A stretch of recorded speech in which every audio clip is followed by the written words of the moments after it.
Turn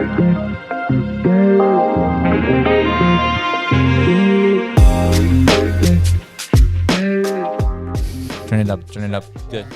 Check in. All right. Both live? Live. Good? As good as I'm going to be today.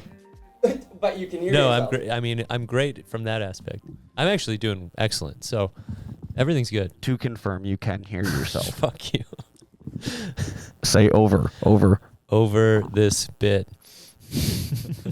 Play the song.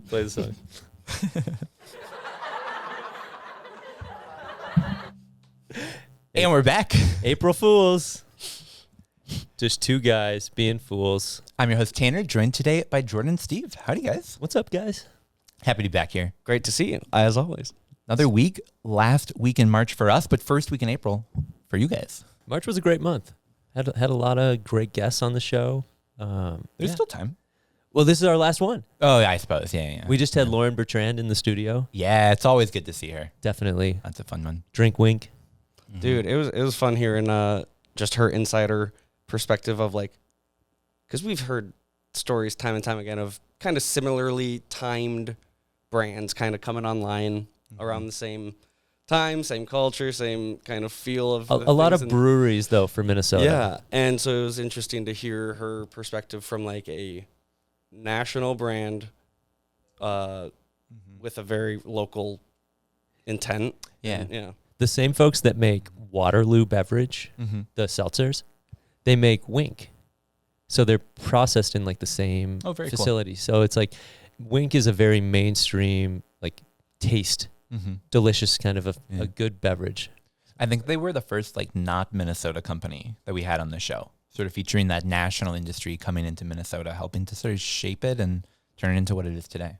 And when we had them on the show, they were in dispensaries, like selling their hemp-derived beverages in dispensaries. They've pulled out of dispensaries. That's how much of a Minnesota that's so interesting. impact. It was like the days before Countdown was going to come to Minnesota, and now I see it at the liquor store all the time. Oh, you do? Yeah, that's a funny one. Wow. Well, guys, it was a busy week. We've got a ton of news that we're going to be talking about. But first off, I mean, did you guys have a good week? Yeah, all things considered, I got to get back to basics with some creative stuff at work, so I had to just take some pretty pictures and then edit some pretty pictures, all for the sake of just making pretty pictures. So it was like good to get back to the fundamentals of the craft. So, Hell yeah. yeah, that was fun, and I was able to just like spend time on it, not just like rush out these things for social media or like quick get this up on print some brochure, blah blah. It was like we need a whole database of this type of photography, and I was like, all right, I can start on that. Yeah, I think content management is a challenging but useful process to follow as more and more companies identify as media. Yeah. Needing to pull content for specific like April Fools or St. Patrick's Day or, things like that. I spent some time yesterday with Spencer Plussel, went over to Embrace North and was leaving Embrace North on my way to a cafe. I got rear-ended. Oh, shit. I'm sorry to hear that, man. Like, it sounded way worse than the actual damage to the car. But I went back to Embrace North today because my shoulder hurts. Yeah. There you go. Was it like, was it like a fender bender, or was it like a little bigger than a? I mean, I was in a Ford Bronco, which has like a 9.5. It's like a Hetty's head stash kind of a dab. Okay, for sure. It's good safety rating, good Bronco. So it hurt, and I really heard it, but the damage wasn't so bad at all.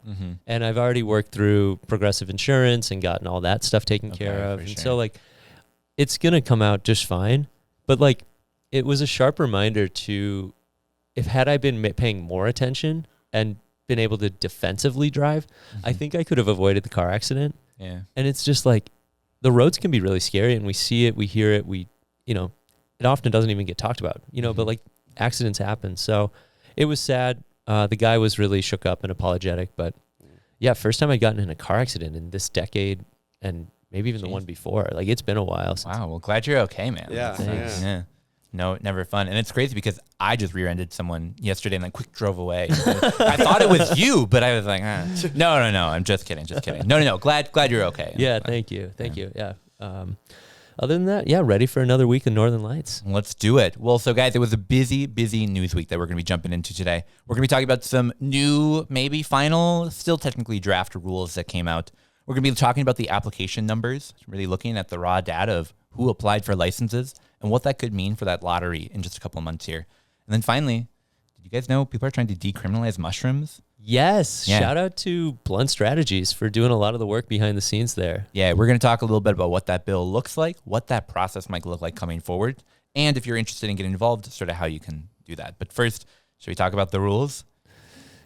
Tell me about the rules, Tanner. All right, so I was at work the other day. I was minding my own business and then got a news broadcast from OCM saying, hey, just wanted to let you know, rules dropped. And I felt this pit in my stomach and I quick pulled up my phone and opened the rules. I typed in 70% just to see where we're at. And let's get into it. You crossed out. Yeah, there were a couple changes. Some really positive, some less so. But I think that's the biggest change that people were looking for is that 70%. It's now been raised to 80%. This came out literally a week ago from when folks are hearing it. Yeah. And, the best part is, and I'll let you leak the kind of the thing that Gabe Hansen's from Loon Labs kind of showed on social media. But Tuesday they announced it. And if it gets approved, it'll start happening soon. They have 2 weeks to approve it. Yep. But it doesn't address the entire cannabis industry. It only addresses adult use recreational cannabis. For sure. Yeah. So people in that medical side of the industry still able to buy those high potency products. And if we're looking at strictly the THC potency, many concentrates fall below that 80% line. Okay. So the odds of this being something where it's man, shit, now my oil that I process is totally not fit for commerce, much lower of a possibility. Amazing. I mean, that means they looked at the market. Yeah. So, we do dabs allegedly on this show sometimes. How often are they over 80% or under 80%? Yeah, I would say oftentimes they fall within that 75 to 80% range. Okay. I've definitely purchased some before that are closer to 82, 83. We're not dabbing THC isolates in here, as cool as that would be. That's not really what consumers are generally purchasing. Is that cool? I don't think so. Okay. Well, so I have dabbed THC isolate before. We're not saying you haven't. No. It's like a white powder. It looks like a hard drug, but it is just THC in powdered form, and it hits. That's for sure. It hits like a compound. Yeah, that's for sure. But unfortunately, if you want to purchase that, just through the medical program, not going to be finding those in your average dispensary. The lotions and topicals one stood out to me because right now, no one is producing 1,000 milligram THC lotion or topical. No. Curious to know what that does with CBG, and if we're multiplying 250 milligrams of CBG with 1,000 milligrams of THC, how quickly is my back and shoulder going to feel back to normal? I kind of into it. I'm into it a little bit. I think if it's below 0.3% THC, you could just rub straight CBG goop onto your shoulder. Because, as you mentioned, they have those caps for that THC product, but in terms of those minor cannabinoids, there's not one written into rules. For adult use cannabis. For topicals. Just in the topical space. Yeah. So you'd be able to buy a lotion that was really, really rich in minor cannabinoids, as long as that THC percentage is still below 0.3. I'll have to check with Jeff Brinkman to see if he's still the lotion king. Definitely reach out. Yeah. This was one that I thought was interesting that I actually didn't take a huge note of during the first round, but as we were scrolling through and seeing everything that was crossed out, there was a provision in there that allowed for bartenders to create THC beverages that have a minor amount of ingredients, 2 or 3 in them. They can mix them at the bar and serve them on site, as long as there's a calibrated pump that's on whatever is dispensing the THC. The rule makers looked at that and basically said, we'd prefer that they just open a can, pour it into a cup, and do it that way. Okay. Or use a keg, where it's a pre-mixed, tested product. They didn't like the idea of using a tested input in a maybe untested amount to make a mixed beverage. Yeah. They want that final product to be tested. So this is kind of consistent with how I've seen events go, where it's easier just to pour it out than to make a mixer of it. And how many establishments would hire a trained server versus just a bartender? Yeah, I can think of literally one company in Minnesota that this impacts right now. Let's see. Yeah, we still got it on the shelf. It's tucked behind there right now. But that bottle right there probably wouldn't be compliant anymore. Maybe could be considered a keg. But I think with them very clearly indicating they don't want THC to be served out in an amount, probably wouldn't be as thrilled with something like that. Yeah, and for those in the audio version, it's the Nothing But Hemps or the retro bakeries that are producing these bar type products. Yeah, 750 milliliter bottles that aren't available to consumers but are business to business. They haven't really, I think, found a huge traction in Minnesota. No, maybe in the right environment, but I haven't seen it here. As a consumer, maybe. But pour it up. Yeah. But what about this? Terp profiles will not be required on the packaging. Yeah. Do you think this is a good move for flower? Ultimately, I do. I, as a consumer, really like to know what's in the product. I think it's good to know. I also think it's good for consumers to be educated on, like, it's not the strain, it's the terpenes, as we heard talked about in the past. Say that again, Steve. This is, you still can if you want, right? Yeah, it's just not required. Yeah, and the reason that I think that it's a good idea that it's no longer required specifically is because if you look at meta testing of labs, looking at our labs testing the same terpene content in samples, there's a ton of variety. Even within the same plant, the top, the bottom, the middle parts might have different terpene profiles specifically. So it feels disingenuous to test one part of a plant and then to use that same numbers for everything. Now, of course, people do. I just think it shouldn't be required when it's really not like best practices. It should be to help inform the consumer, to give them ideas, but not to say specifically, this has 3.2% limonene or whatever. Yeah. Okay. No, more authentic. And what I mean by that is if there are growers that will be very terp-centric, they'll probably lead with that on their packaging, and that will help them distinguish themselves. And that's great. So great question. And I also just like the differentiation that it will naturally create versus the necessary need to have it on the packaging. Yeah. That's kind of where my head was going. Steve was like, okay, the ones who really care about it and who really put the time and effort into knowing what's in there are going to probably want people to know. Yeah. And then those that it's less so, like that natural kind of cream rising to whatever top there is. When are they going to announce the seed to sale monitoring system, and why is it still just being referred to? It's probably better for the seed to sale monitoring system to not be identified yet from a consumer, like a Comcast versus Xfinity type situation going on, if you read me. But like, no sales may occur when the system is down. That's kind of where the rules are going next. Yeah. So this is one that actually I was really disappointed to see. If you look at other states, they oftentimes have a mechanism for metric or whatever system goes down.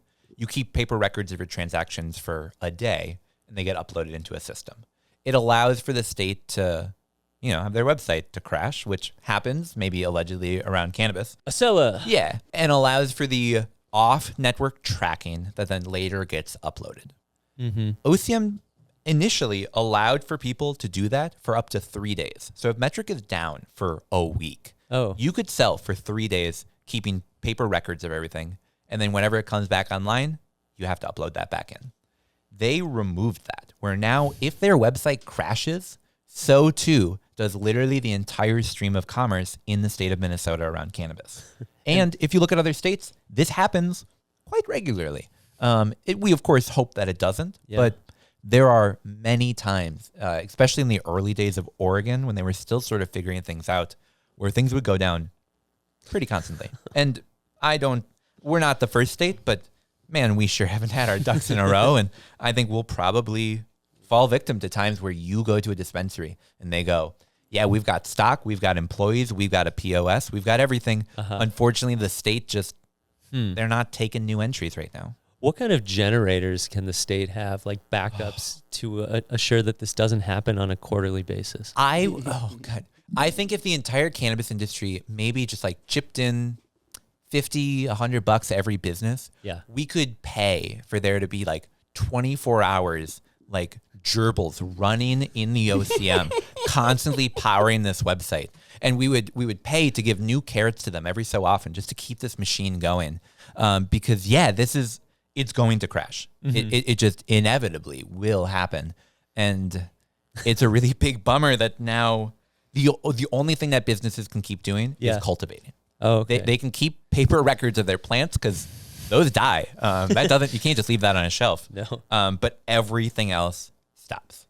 And I think this will be a really big problem. I think this is one of those things that maybe is, that was on page 38. Like, it's not like people are flipping through looking at every single rule, but that is one that I think will be a big flag for our industry, especially during the early days. We'll see. And what about this last one here? Yeah, so the plant canopy. People have been trying to figure out how much of that canopy can be dedicated to medical companies versus adult use. What is required to be ratio-wise. And the rules were shifted where OCM has to calculate the portion of plant canopy that is used to cultivate adult use as 1/2 instead of just 1/3. So it's putting more effort towards that medical side. Which okay. We'll see. Yeah. I know this will segue well, but do you anticipate more medical companies coming online? Oh, that's a really great question. We'll be right back. Attention all Minnesota cannabis lovers. Put down your joint, bong, vaporizer, or whatever else you're currently holding while you're listening to your favorite podcast and mark your calendar for the 2nd annual Doobie Dabbler Cannabis Festival, happening September 5th and 6th at Seavers Fall Festival Grounds in Shakopee. This 2-day festival is a cannabis lover's dream, featuring over 100 acres of vendors, artisans, industry pro seminars, live music, food trucks, and the wackiest and wildest activities your stoned imagination can come up with. Doobie Dabbler is the can't-miss cannabis party of the year. Come join thousands of your newest buddies in celebration of the ever-growing Minnesota cannabis culture at Seavers Fall Festival Grounds in Shakopee, September 5th and 6th for the 2025 Doobie Dabbler. Tickets and more available at doobiedabbler.com. Doobie Dabbler, Minnesota's great green get-together. Must be 21 years of age or older to attend. Powered by the teams behind Beer Dabbler, Ferris Joy, and Hunt Atkins.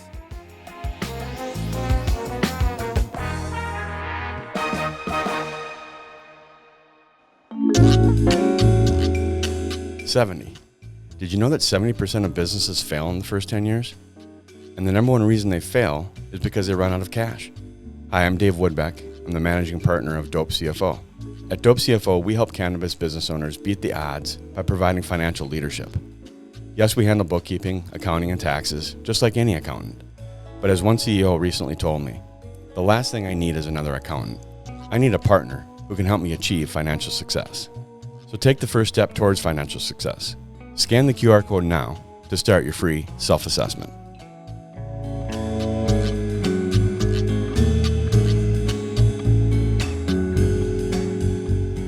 Attention Northern Lights listeners.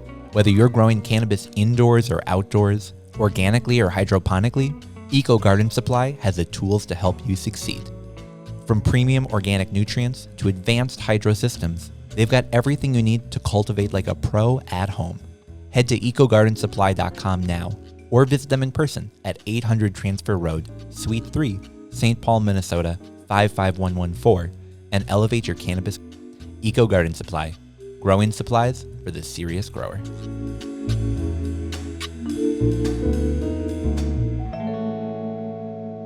And we're back. All right, so right before you had asked me, do I think there will be more medical companies? And I'm glad we took a break because I sort of had to think about it for a minute. And I think we will have more people that do medical cannabis in Minnesota. I think there will be other micro businesses, mezzo, that come in and do medical. I think we'll also have multi-state operators that maybe look at that combination license. Like we had 6 total applicants for that medical combination license. I know That's very few. Vireo. I know Rise in GTI. Green Thumb. What are the other 4? That's Someone who is able to afford a huge application fee and is going to come in and be able to cultivate huge amounts of cannabis and to be able to have stores all across the state. And so we can look at this and say there are at least 4 multi-state operators that will be moving into Minnesota. Yes. Because, well, or we It's should say it's a there are reach. 5. Yeah. So there are 5 in total. So there are 3 looking at this. I did some bad math there. No, you're good. You're good because you're talking about like $100,000 of application fee potentially, and then the other question that I had was how many is it capped at 25 stores? I mean, how many stores could? So I believe this is bringing me back a little bit. I believe they can have 1 for every congressional district. So they allows 8 throughout the state. Yeah, in true medical form. Yeah, exactly. So if we have 8 throughout the state, we have 6 medical combination businesses. You know, that in of itself is 8 plus 8 is 16, 32. You're doing the math. I'm trying to do the math. Jordan, can you multiply for me? It sounds like 40, Absolutely 48. not. It sounds like 48. Yeah, there we go. My phone can. All right, I so can't. 6 times 8. 6 and times is the X. Yeah, I think so. This is just killing Steve. I love this. I'm sorry, man. 48. 48. Oh, dude, you were right. Like Nice. how many states? Crazy. The continental United States. Yeah, so that's how many combination medical adult use we have guaranteed. Okay.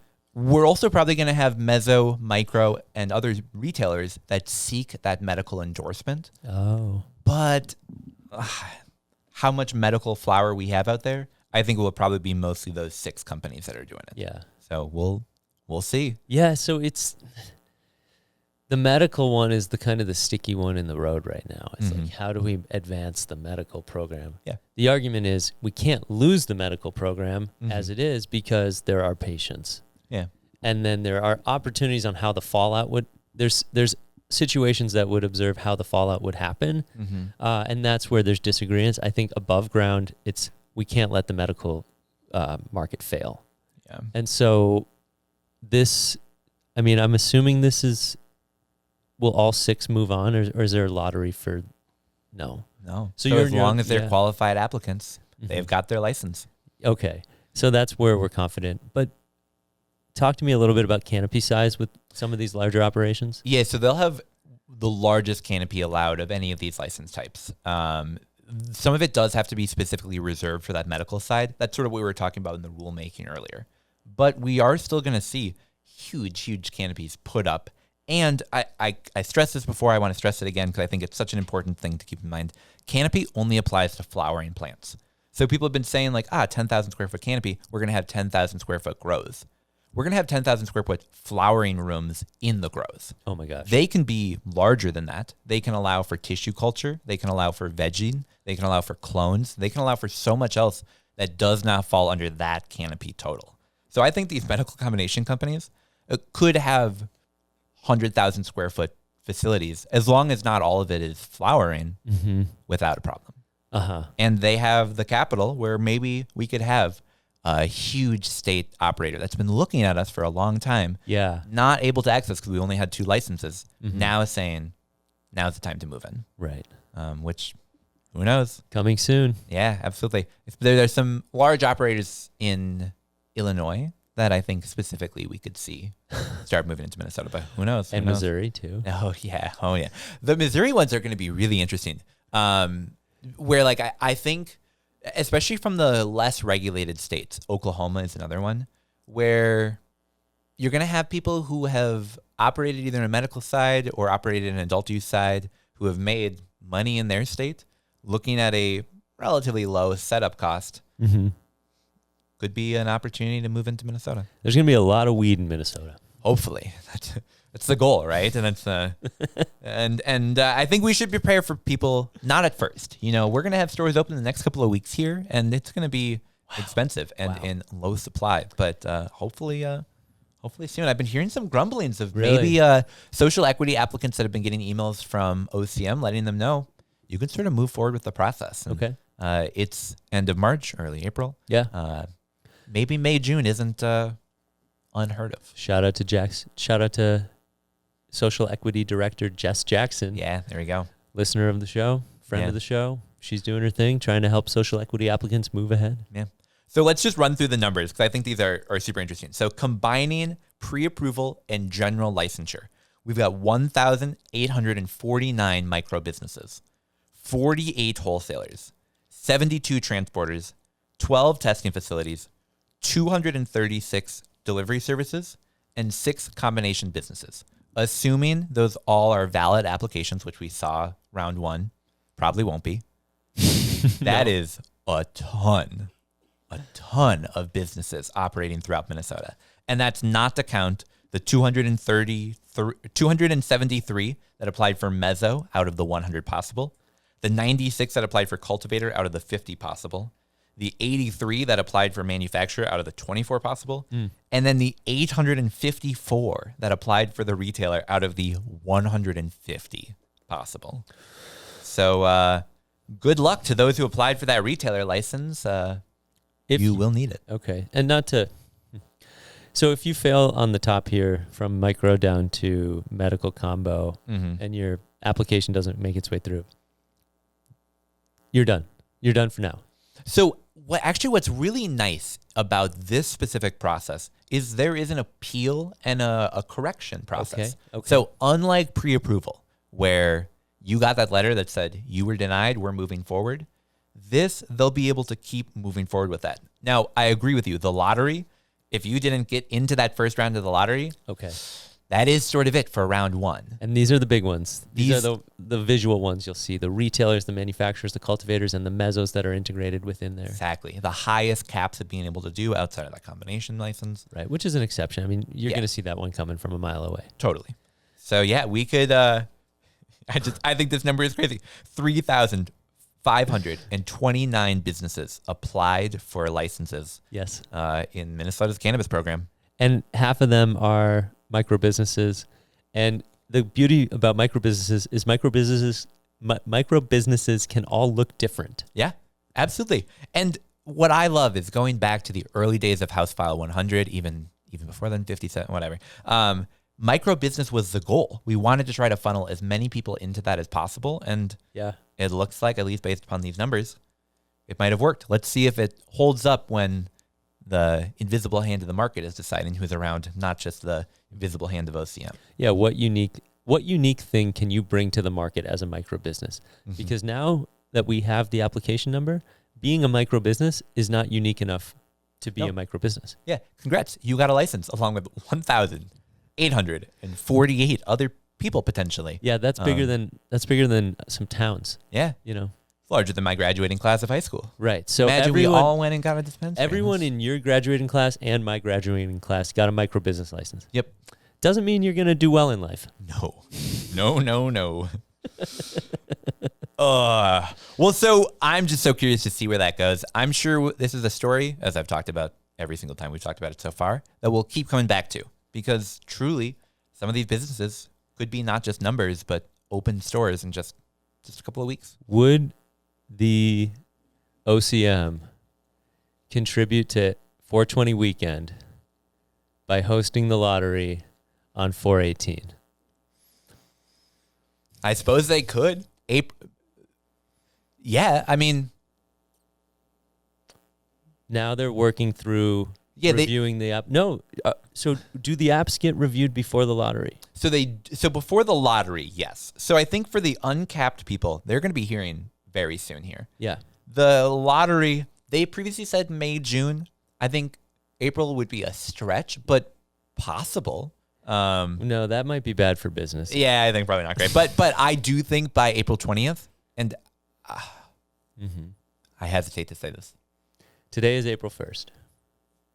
We might have licensed businesses by April 20th. Maybe not open stores, maybe not products on shelves, but there might be someone holding that golden ticket in Minnesota by 420. I don't know. I would not have said that 2 weeks ago, but this is why you watch the Northern Lights podcast with Tanner Barris. You got to watch it every week. You can't do. just watch it once and go, now I know the news. Please. It changes. I don't know if you guys know that. It's a season-long endeavor. It is. It's true. Stay up to date. You got to ride along with us. So we got one more story that I want to throw on here before we head out, and that is one that we talked about a little bit a couple seasons ago. Yeah. And one that our buddy Marcus Harkis, near and dear to his heart. It appears people in the state of Minnesota, lawmakers, elected officials, are moving towards decriminalizing the possession and cultivation of psilocybin mushrooms in Minnesota. Not just in Minneapolis. No, not just Minneapolis. No, we could have people growing without fear of reprise, without fear of any Yes. punishment. Yes. A personal amount, yet to be defined, of Wow. mushrooms in their own home. You could drive around with it. You could give it to people. You could not sell it, but we could sort of have this system of mushroom cultivation swapping, sort of like we have in this in-between time where we don't have licensed businesses, but man, everyone seems to find weed. It's crazy. The Minnesota mushroom movement. Yeah. I think it's a neat idea. This would make us state number 3, I believe. State number 3 that would have some sort of decriminalized Oh my gosh. program. Minnesota has not necessarily been on the cutting edge of decriminalizing drugs or drug reform or anything like that. But Drug testing. yeah, this could be. They were pretty, cutting edge. Cutting something. cutting something. But, I'm amped on this because this is the bill that Minnesota needs to move the drug reform better forward. Absolutely. It's something we've been pushing forward for a long time. I think it's a good measure forward. And so there was a second bill, and I actually haven't had a chance to dig into this one a ton. It just came out yesterday when we are recording. And it would allow a psilocybin therapeutic use program. In essence, it would create a medical setting where people could go seek out psilocybin mushrooms and under the consultation of an expert, consume mushrooms for medical purposes. We wouldn't be the first state to do this, but that would be a big step forward for Minnesota. Therapy. I mean, progressive, plant-based. Yeah. Really, we would be in good hands in Minnesota as the more qualified institutions could learn and absorb and put forth their knowledge on good medical therapy, but using plant medicine. Yeah, absolutely. Oh my gosh. Yeah, I think it's a really neat idea. I would be curious to see if Minnesota ends up moving forward with it. It is a result of that study that the legislature passed now 2 years ago that researched what should we deal with in Minnesota. They ultimately decided we probably should decriminalize and provide some medical program. Wow. This is the action of that. And the task force is still around? It is. Yeah. We'll see if they continue to operate. But I'm just excited that, at least as of right now, we've got legislation that's pointing towards what that next step might be. It's not cannabis, but it is a further ramping down of that war on drugs. It gives people who like cannabis more optimism, not just around cannabis, but around, reversing the drug propaganda that was amongst us for the last 90 years. Yeah, absolutely. That's great. If it passes, we're going to do an all mushroom episode of Northern Lights where we will take mushrooms, all of us. Yes. Congratulations, Jordan. You're learning about this for the first time. And we're going to record our regular standard episode. With Marcus Harkis. Yeah, and the best part is the scripts will just be all made up words. So we'll just be looking and we just... Like some letters are wingdings. Yeah. Like font. Oh, yeah. We love a good wingding. Different sizes. Sure, you've recorded Northern Lights, but have you ever recorded Northern Lights on mushrooms?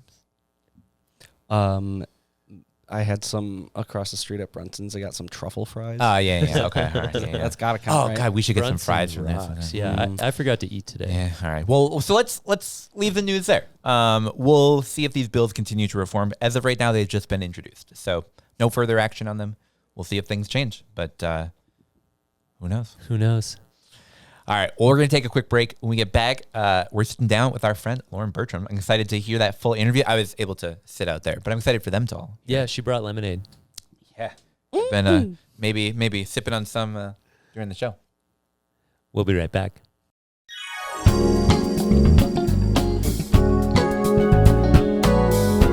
Ever felt like running a cannabis business means running in circles just to get basic banking? Union Bank and Trust gets it. They've been helping cannabis businesses for over 10 years, solving problems like securing accounts, managing cash flow, and navigating regulations. No more jumping through hoops, no more runarounds. Just straightforward banking solutions built on trust, integrity, and performance. Check out unionbankandtrust.com today. That's unionbankandtrust.com.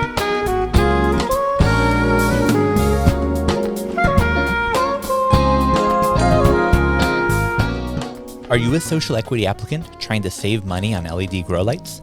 Then here's some good news for you. You could get up to 75% off your lighting project, covered entirely by rebates, when you team up with a local nonprofit, Center for Energy and Environment. Since 2000, CEE has provided free energy consulting to Xcel Energy customers throughout Minnesota. Their team of lighting experts will help you get the highest rebates possible and take care of the paperwork so you don't have to. Starting a grow operation can be overwhelming, so take advantage of this free support from CEE. Go to mncee.org/grow-LED to sign up for your free consultation and find out how much you can save with lighting rebates. Again, that's mncee.org/grow-LED. Go get signed up today.